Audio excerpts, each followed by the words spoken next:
Hello प्यारे दोस्तों, easy tricks में आपका स्वागत है। फ्रेंड्स, क्या आप नंबर याद कर करके परेशान हैं, ईयर याद कर करके परेशान है, तो आपके लिए ये वीडियो इंपॉर्टेंट होगा। दोस्तों, इस वीडियो में आपको बहुत ही ज़्यादा बेनिफिट होगा, क्योंकि ये टॉपिक मैं लेकर आया हूँ दोस्तों, नॉन कॉन्स्टिट्यूशनल बॉडीज़ और गैर संवैधानिक निकायों या स्टैच्यूटरी बॉडी। ठीक है दोस्तों, तो ये सारे चीज़ को ये कब बना, कब गठन हुआ, कब ये आया, तो ये सारी चीज़ को हम लोग नेमोनिक मेथड से देखेंगे दोस्तों। अगर आप पीसीएस या यूपीएससी का तैयारी कर रहे हैं तो आपके लिए भी ये वीडियो इंपॉर्टेंट होगा, क्योंकि आपका एग्जाम में डायरेक्टली क्या पूछा जाएगा कि नॉन कॉन्स्टिट्यूशनल बॉडीज कौन कौन सा है, ऑप्शन दिया रहेगा, या फिर पूछा जाएगा दोस्तों कि इसमें से किसका कौन सा ईयर एस्टेब्लिशमेंट है। तो ये आपके लिए भी बेनिफिट है। और वन डे एग्जाम जिसका होता है वो जनरल कॉम्पिटिशन कोई भी एग्जाम के लिए सबके लिए ये इंपॉर्टेंट ही होगा। तो ये वीडियो 3 आएगा, छोटा छोटा वीडियो को दोस्तों 3 वीडियो आएगा, जिसमें पहला मैं कवर कर रहा हूँ नॉन कॉन्स्टिट्यूशनल, दूसरा आएगा कॉन्स्टिट्यूशनल और तीसरा अदर, कुछ मिसलिनियस आएगा। तो 3 वीडियो में छोटा छोटा इसको कवर कर दूंगा। आप सिर्फ मेरे साथ 10 से 12 मिनट तक वीडियो में लास्ट तक बने रहें, मैं गारंटी ले रहा हूँ आपको लास्ट तक आपको याद करवा दूंगा। आप इधर से जाओगे 10 मिनट के बाद तो आपको लगेगा कि इसमें से कोई भी आप मुझे पूछ लो, मैं डायरेक्टली आंसर दे दूंगा, सोया भी रहूँगा तो भी। तो बस आप वीडियो में लास्ट तक बने रहें और इंजॉय करें। तो दोस्तों, सबसे पहला देखिए, सेंट्रल विजिलेंस कमीशन, केंद्रीय सतर्कता आयोग। दोस्तों, मेरा हिंदी थोड़ा उस तरह का लैंग्वेज नहीं, लैंग्वेज मेरा मीडियम इंग्लिश है, तो हिंदी को थोड़ा सा मैनेज करें आप, ठीक है। सेंट्रल विजिलेंस कमीशन, केंद्रीय सतर्कता आयोग, ठीक है। तो इसमें आपको याद रखना क्या है कि जो सेंट्रल विजिलेंस है वो करती क्या है, चोर को पकड़ती है, बात खत्म, आपका क्लियर हो गया। वो क्या कर रही है, मतलब आप देखोगे इसका लोगो में भी तो आंख छपा हुआ है, इसका मतलब ये चारों तरफ देखता रहता है।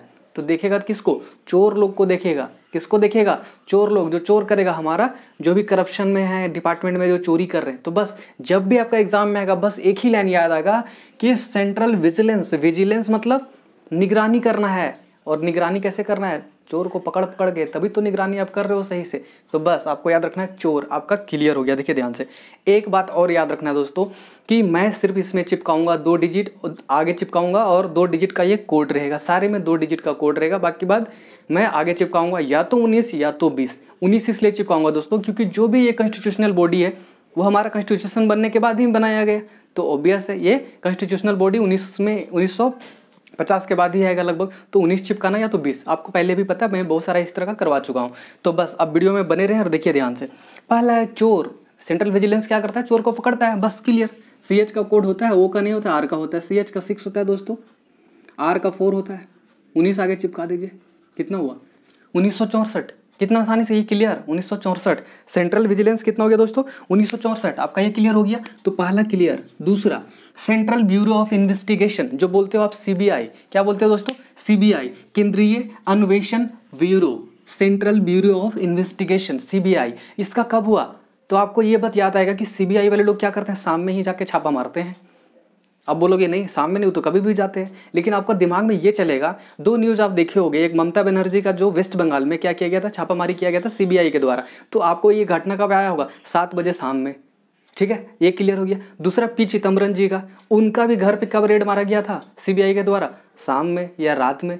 तो ये सारे लोग क्या करते हैं, CBI वाले जनरली शाम में ही घूमते, बस क्लियर। आपका क्या हो गया, क्लियर हो गया। तो CBI क्या करते हैं, शाम में ही जाके छापामारी करते हैं, बस क्लियर। देखिए SH का कोड होगा, A का नहीं होगा, M का होगा। SH का 6 होता है दोस्तों, M का कितना होता है, M का 3 होता है।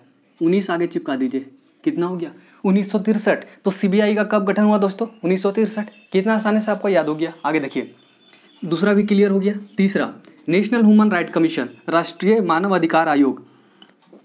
दूसरा, स्टेट ह्यूमन राइट कमीशन, राज्य मानव अधिकार आयोग। तो दोनों सेम है, दोनों सेम ईयर में है। तो इसको कैसे याद रखना, देखिए ध्यान से, राष्ट्रीय मानव अधिकार, राज्य मानव अधिकार आयोग। तो जो मानव अधिकार वाले लोग होते हैं ना, देखते हो कभी कभी किसी पे अगर किसी को फांसी देना है तो मानव अधिकार वाले लोग चले जाते हैं। तो और कभी कुछ घटना हो गया, जबरदस्ती किसी को मार दिया गया, मॉब लिंचिंग हो गया, तो उसमें क्या होते हैं, मानव अधिकार वाले लोग चले जाते हैं। तो मानव अधिकार वाले लोग क्या करते हैं दोस्तों, वो बीमा करा के सबको रखते हैं, ताकि अगर आगे चल के कुछ प्रॉब्लम होगा तो उसको पैसा मिल जाएगा। तो बस आपको याद रखना है कि मानव अधिकार वाले लोग सब आदमी लोग को क्या करके रखते हैं, बीमा करवा के रखते हैं। क्योंकि जो मानव अधिकार वाले लोग हमें प्रोटेस्ट करते हैं ना, कॉमन आदमी को, तो वो सब आदमी को क्या कर दिए, बीमा करवा के रखे हुए। बस क्लियर हो गया। जब भी आएगा मानव अधिकार दोनों का, स्टेट का सेंट्रल का, तो क्या कर दिए हैं, सबको बीमा करवा दिए हैं, सबको बीमा। स्टेट वाले लोग सेंटर दोनों मिलकर क्या किए, पूरा कंट्री में सबको बीमा करवा दिया, बस क्लियर। बीमा याद रखना है, बीमा। बी का कोड होगा, आई का नहीं होगा, एम का होगा, आई का ए का नहीं होगा। बी का दोस्तों 9 होता है, एम का 3 होता है। आगे 19 चिपका दीजिए, 1993 में हुआ था। और स्टेट वाला का भी क्या होगा, सेम चीज़ होगा 1993। तो मेरे ख्याल से क्लियर हो गया। तो आप कितना आसानी से ये 4 याद कर लिए, कितना आसानी से 4 याद कर लिए। अगर आपको वीडियो मज़ा लग रहा होगा, अच्छा लग रहा होगा, एंजॉय कर रहे हो तो वीडियो को लाइक करना, चैनल को सब्सक्राइब नहीं किया तो सब्सक्राइब कर देना और दोस्तों के साथ फैलाओ ताकि सबको ये याद करने में आसानी हो। अगर फर्स्ट टाइम आ रहे हो, कोड समझ में नहीं आ रहा तो मेरा जनवरी मंथ का, सितंबर मंथ का वीडियो पहले देख ले, वहाँ पे कोड सिखाया हूँ, तब ये समझ में आएगा। क्योंकि मुझे कमेंट सेक्शन में बोला जा रहा है क्या, कोई का कमेंट रहता है कि मुझे ये कोड समझ में नहीं आ रहा, कहाँ से लिख रहे हो, तो आप वहाँ पहले विजिट कर ले, तभी आप ये चीज़ को करें। 1993 आपका क्लियर हो गया। आगे देखिए, central information commission, central information commission, central information commission, केंद्रीय सूचना आयोग। तो जो सेंट्रल इंफॉर्मेशन कमीशन है और स्टेट इंफॉर्मेशन कमीशन दोनों एक ही साल हुआ। अब इसको कैसे याद रखना है कि यार इन्फॉर्मेशन क्या करता है, हमारा कॉमन आदमी का इन्फॉर्मेशन सब ले लेते हैं और क्या करते हैं, सेल कर देते हैं। आप देखते हो कभी कभी कि आप एक ईमेल बनाओ, देखो 6 महीना के बाद बहुत जगह से क्या होगा, ईमेल आना स्टार्ट होगा, जबकि आपने ईमेल कभी उसको दिया ही नहीं। फ़ोन नंबर आप खरीदो, देखो ध्यान से, 6 महीने के बाद बहुत सारा कॉल आने लगेगा दूसरा से। क्यों?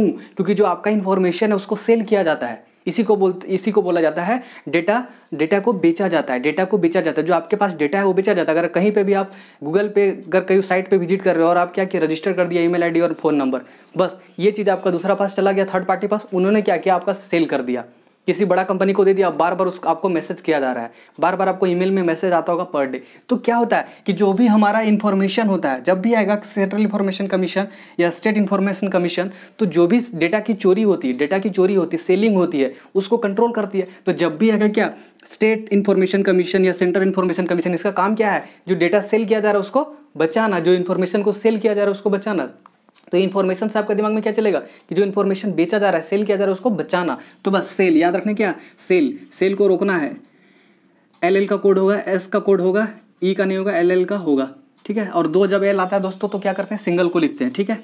S का कोड 0 होता है दोस्तों, और L का कोड कितना होता है, L का कोड आपको पता है दोस्तों, L का कोड 5 होता है, इसका भी L का कोड 5। अब देखिए, अगर मैं यहाँ पे 19 चिपकाऊंगा तो क्या हो जाएगा, 1905। इसमें भी क्या चिपकाऊंगा, 19 तो 1905। क्या पॉसिबल डेट है? नहीं। जब कॉन्स्टिट्यूशनल का बात कर रहा है इसका मतलब 1950 के बाद होगा, क्योंकि हमारा कॉन्स्टिट्यूशन कब बना, 1950 के बाद। तो 1950 में जब इम्प्लीट हुआ तो उसके बाद का ही डेट होगा ना, तो ये पॉसिबल नहीं कि 1905 होगा। तो मुझे क्या चिपकाना पड़ेगा, 20। क्या चिपकाना पड़ेगा दोस्तों, 20। तो ये हो जाएगा 2005 और ये भी क्या हो जाएगा दोस्तों, 2005।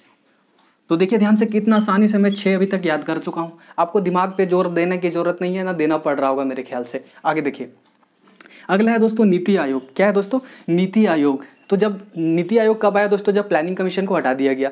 तो जो प्लानिंग कमीशन पहले हुआ करता था, तो मैंने दोस्तों प्लानिंग कमीशन किया गया टोटल, उसका भी वीडियो मैं बहुत अच्छे तरीके से बनाया हूँ, वो भी प्लानिंग कमीशन टोटल देख सकते हो आप, ठीक है। उसके बाद जब प्लानिंग कमीशन हट गया, तो उसके बाद क्या आया, नीति आयोग आया, ठीक है। और नीति आयोग का जो चेयरमैन होते हैं दोस्तों, वो कौन होते हैं, एक्टिंग PM होते हैं, प्राइम मिनिस्टर। और अभी जो इनका CEO होते हैं, एक नीति आयोग का CEO होते हैं जो अमिताभ कांत है, ठीक है। आप देख लेना उसके अनुसार, ठीक है। आपको याद रखना है क्या कि नीति आयोग जब आया, प्लानिंग कमीशन में हमको सिर्फ क्या मिल रहा था, चावल गेहूं मिल रहा था। लेकिन यार क्या बताऊं, जब नीति आयोग आया तो सबको दाल भी मिलने लगा। तो आप देखते होंगे कि जहाँ जहाँ पे PDS सिस्टम है, पब्लिक डिस्ट्रीब्यूशन सिस्टम, ठीक है, तो वहाँ पे अब दाल भी मिलना स्टार्ट हो गया, 2 kg या 1 kg। तो क्या हुआ, जब आया नीति आयोग, हमें दाल खाने का नसीब होना स्टार्ट हो गया, मतलब दाल मिलना स्टार्ट हो गया। तो जब आएगा नीति आयोग आते के साथ यार मेरे को दाल मिलना स्टार्ट हो गया। D का कोड होगा, A का नहीं होगा, L का होगा। D का दोस्तों 1 होता है, L का 5 होता है।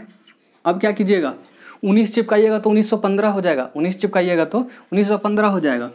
तो ये क्या चिपकाइए, इसको 20 चिपकाइए, तो ये क्या हो गया, 2015। क्या हो गया दोस्तों, 2015। क्या हो गया, 2015, ठीक है। ये क्लियर हो गया दाल से, 2015। आगे देखिए ध्यान से, तो ये मेरे ख्याल से नीति आयोग क्लियर हो गया। इसका जो कंप्लीट डेट है दोस्तों, उसका क्या है, 1 जनवरी। क्या है दोस्तों, 1 जनवरी। ये भी याद रखें क्योंकि ये रिसेंट है तो ये इंपॉर्टेंट हो जाता है, 1 जनवरी, ठीक है। 1 जनवरी 2005 को नया साल में आपको याद रखना है क्या, नया साल में दाल खाने का नसीब हो गया। नया साल में 2015 में दाल खाना नसीब, नया साल में दाल खाना हो गया नसीब। बस नया साल मतलब 1 जनवरी और दाल मतलब 2015। क्लियर हो गया। आगे, लोकपाल एंड लोकायुक्त, ठीक है। ये याद रखना है, लोकपाल एंड लोकायुक्त। तो जो लोकपाल लोकायुक्त है 2013 में बहुत ज़्यादा क्या चला था, अन्ना हजारे के द्वारा प्रोटेस्ट किया गया था और इसको लाया गया था। ये क्या होता है, एक्चुअली एंटी करप्शन जैसा काम करता है, मतलब जो भी करप्शन कर रहा है कहीं भी, सेंट्रल पे या फिर स्टेट पे, उसको रोकता है। क्या करता है, रोकता है। तो लोग क्या करते हैं, चोरी करने से आजकल क्या करते हैं, बचते हैं, बहुत डरे हुए रहते हैं। किससे, लोकपाल एंड लोकायुक्त से लोग क्या रहते हैं, डरे हुए रहते हैं, क्योंकि ये क्या करता है, बहुत ही ज़्यादा निगरानी करता है। कहीं पे भी डायरेक्टली वो स्टेट में भी और सेंटर में किसी को भी ये पूछ सकता है। इसीलिए लोग क्या होते हैं कि इससे लोग डरे हुए रहते हैं। क्या होते हैं दोस्तों, इससे लोग डरे हुए रहते हैं। तो बस क्लियर हो गया, डरे हुए से। डी का कोड होगा, ए का नहीं, आर का होगा, ई का नहीं। डी का दोस्तों 1 होता है, आर का 4 होता है, आर का 4 होता है, ठीक है। आर का कितना होता है, 4 होता है, आर का 4 हो गया दोस्तों। क्या 19 चिपकाऊँ, 19 चिपकाते सब 1914, इम्पॉसिबल। क्लियर दोस्तों, आपको ये चीज़ प्रॉब्लम हो रहा होगा कि यार ये तो ठीक है, अगर मान लो यहाँ पे 50 आ जाता, 51 आ जाता, 51 आ जाता, तो 19 भी पॉसिबल होता। लेकिन आप सोचो कि 20 पॉसिबल होता, नहीं होता। और 20, आप सोचो ना कि ये वाला कब तक वैलिड रहेगा, जैसे 14, 15, 16, 17, 18, ये कब तक वैलिड रहेगा, 2050 तक। तब तक आपका एज चला जाएगा, तब आप बुढ़ापा हो जाओगे। तब तक बुढ़ापा हो जाएगा, मतलब 50 साल चल रहा है, मतलब बहुत ज़्यादा चल रहा है। अभी तो ये चल रहा है 20, अभी 30 साल और बचा हुआ है, 30 साल तक ये कोड चलेगा। आप समझ रहे हो मैं क्या बोलना चाह रहा हूँ, ठीक है। आगे देखिए, नेशनल डेवलपमेंट काउंसिल, राष्ट्रीय विकास परिषद, नेशनल डेवलपमेंट काउंसिल। तो राष्ट्रीय विकास परिषद, जो राष्ट्रीय विकास परिषद है, राष्ट्रीय विकास परिषद, मतलब राष्ट्र को विकास करने के लिए हमें क्या करना पड़ता है, लोन लेना पड़ता है। सिंपल सी बात है, हमारा कंट्री में उतना पैसा नहीं है, तो क्या करती है सरकार, IMF, एशियन डेवलपमेंट बैंक, ये सारे से क्या करती है दोस्तों, लोन लेती है। तो अगर आप मेरा हेड क्वार्टर का वीडियो नहीं देखे हैं, या फिर इंटरनेशनल ऑर्गेनाइजेशन कब बनाए, जैसे मैंने भी यूज किया एशियन बैंक, ADB, या फिर एक IMF, इंटरनेशनल मॉनेटरी फंड, तो मैं उसका क्या करवाया हूँ, एस्टेब्लिशमेंट प्लस हेड क्वार्टर, तो वो वीडियो भी आप देख लें, ठीक है। तो जब भी आएगा राष्ट्रीय विकास परिषद, तो राष्ट्र को विकास करने के लिए हमें क्या लेना पड़ रहा है, लोन लेना पड़ रहा है। कहाँ से, इंटरनेशनल ऑर्गेनाइजेशन जैसे IMF हो गया, ADB हो गया, ठीक है। तो बस आपको याद रखना है कि डेवलपमेंट हमारा राष्ट्र को करने के लिए लोन लेना पड़ता है। क्या करना पड़ता है दोस्तों, लोन लेना पड़ता है। L का कोड होगा दोस्तों, O का नहीं होगा, A का नहीं होगा, N का होगा, ठीक है। तो L का दोस्तों 5 होता है, L का 5 होता है, N का 2 होता है। 20 चिपकाऊँ, इम्पॉसिबल, 20 52 हो जाएगा, तो 19 ही चिपकाऊंगा। और ये डेट पॉसिबल है 1952। क्या हो गया दोस्तों, 1952। तो मेरे ख्याल से ये सारा चीज़ आपका क्लियर हो गया होगा। क्या हो गया दोस्तों, ये सारा चीज़ याद हो गया होगा। अगर आपको याद हो गया होगा, एंजॉय किए होंगे, तो इस तरह का वीडियो फिर से आएगा। और कुछ देर के बाद ही दोस्तों दूसरा पार्ट इसका नॉन कॉन्स्टिट्यूशनल बॉडी का वापस से आज के दिन में ही वीडियो को अपलोड कर दिया जाएगा। मेरे ख्याल से आपको ये 8 से 10 मिनट में कितना आसानी से ये सारा चीज़ याद हो गया होगा, वो चीज़ आपको भी पता होगा। तो मेरे ख्याल से ये सारा चीज़ याद हो गया होगा। एक बात और दोस्तों, ये जो नॉन कॉन्स्टिट्यूशनल एग्जाम में आता है कि नॉन कॉन्स्टिट्यूशनल बॉडी, तो नॉन कॉन्स्टिट्यूशनल में आप याद रखना कि ये सारे क्या करते हैं, जब भी देखो ध्यान से, ये चीज़ में एक कॉमन चीज़ है, वो चीज़ माइंड में सेट करो, तो आप ऑप्शन को रिजेक्ट कर सकते हो, ठीक है। मैं बता रहा हूँ, थोड़ा सा एक ट्रिक सोचिए, थोड़ा सा दिमाग लगाइए, देखिए ध्यान से। इसमें जो भी कमीशन है वो सारे देखिए ध्यान से, ये सारे कभी भी काम कर सकते हैं। मतलब आज किए, कल भी किए, परसों भी किए, कल भी 1 महीना बाद भी किए, 6 महीना बाद भी किए, हर बार करेंगे, जब जरूरत पड़ेगा तब करेंगे। लेकिन कॉन्स्टिट्यूशनल में आप देखोगे जनरली क्या होता है, एक पार्टिकुलर टाइम पे ही होता है। जैसे इलेक्शन कमीशन अगर 5 साल में होता है, तो 5 साल, नेक्स्ट 5 साल में ही इलेक्शन होगा। दूसरा, UPSC का एग्जाम होगा, तो हर एक साल में एग्जाम होगा जनरली, ठीक है। उसके पहले नहीं कि मतलब 2 महीना में हो गया, फिर 1 महीना में हो गया, फिर 5 महीना में हो गया, ऐसा नहीं। स्टेट कमीशन जो स्टेट PCS होता है, वो भी हर एक साल निकालने की कोशिश करती है। जिस साल वैकेंसी ना रहे वो अलग बात है, बट कोशिश करती है हर एक साल। तो जो हर एक साल वाला होता है, या फिर हर एक इंटरवल में होता है, कुछ इंटरवल, ज़्यादा इंटरवल में, वो क्या होता है, कॉन्स्टिट्यूशनल होता है। और इसमें क्या होता है, ये फ्रिक्वेंटली कभी भी हो जाता है, आज हुआ कल भी हुआ, ठीक है। तो ये फ्रिक्वेंटली, तो ये चीज़ को आप माइंड में रखेंगे तो आप डिफरेंशिएट कर सकते हो दोनों चीज़ में, ठीक है दोस्तों। तो मेरे ख्याल से ये सारा चीज़ आपको याद हो गया होगा, बहुत ही आसानी से याद हो गया होगा, और आप एंजॉय किए होंगे। मेरे पास एक डाउट आया था दोस्तों, क्या कि मेरे को एक कमेंट आया क्या कि सर ये जो वर्ड लिखते हैं, इस वर्ड का भी नेमोनिक मेथड से बताइए। अब मैं क्या बताऊँ इसमें, इस वर्ड का भी आप नेमोनिक मेथड खोज रहे हो, तो फिर आपके लिए ये बैड न्यूज़ है कि आप छोड़ दीजिए पढ़ाई, मेरे ख्याल से। क्योंकि जब ये सारा वर्ड मैं इसी से रिलेट करके बना रहा हूँ और यही वर्ड आपको याद नहीं हो रहा है, इसका मतलब इम्पॉसिबल है, सिखाना आपको इम्पॉसिबल है, ठीक है दोस्तों। तो ये सारा चीज़ आप ना बोले कि इस कोड का भी आप नेमोनिक मेथड सिखाइए, ठीक है, इम्पॉसिबल है उसका। ये चीज़ें से जब मैं इसको रिलेट कर रहा हूँ, दूसरा बात आप दूसरा डाउट है कि मैं बना सकता हूँ, हाँ आप बना सकते हैं, दूसरा कुछ बना सकते हैं, जो आपका माइंड में आता है आप बना सकते हो, बिल्कुल यू आर इंडिपेंडेंट। बट मैं एक चीज़ बता देता हूँ, मैं बहुत देर इसमें टाइम देता हूँ और मुझे जो सबसे बेस्ट कोड मिलता है वही मैं रखता हूँ। अगर आप बनाना चाहते हो तो बनाओ और इस ईयर को रिलेट करो एक कोड बना के, और इसको भी स्टेटमेंट को भी रिलेट करो, तो आपको पता चलेगा कि आपको ये चीज़ क्या मिल रहा है, कितना संघर्ष करने के बाद आपको मिलता है। ठीक है, तो आप कोड बनाने की कोशिश करें, खुद कोड बनाएं, ठीक है, इसमें कोई प्रॉब्लम नहीं है। तो मेरे ख्याल से आप एंजॉय किए होंगे ये सारा वीडियो को, मज़ा आया होगा। तो दोस्तों बस कुछ ही देर में दूसरा वीडियो मैं अपलोड करूंगा, इस वीडियो को एंजॉय कीजिए, देखते रहिए और फिर दूसरा वीडियो का वेट करते रहिए। तब तक दोस्तों बाय, जय हिंद।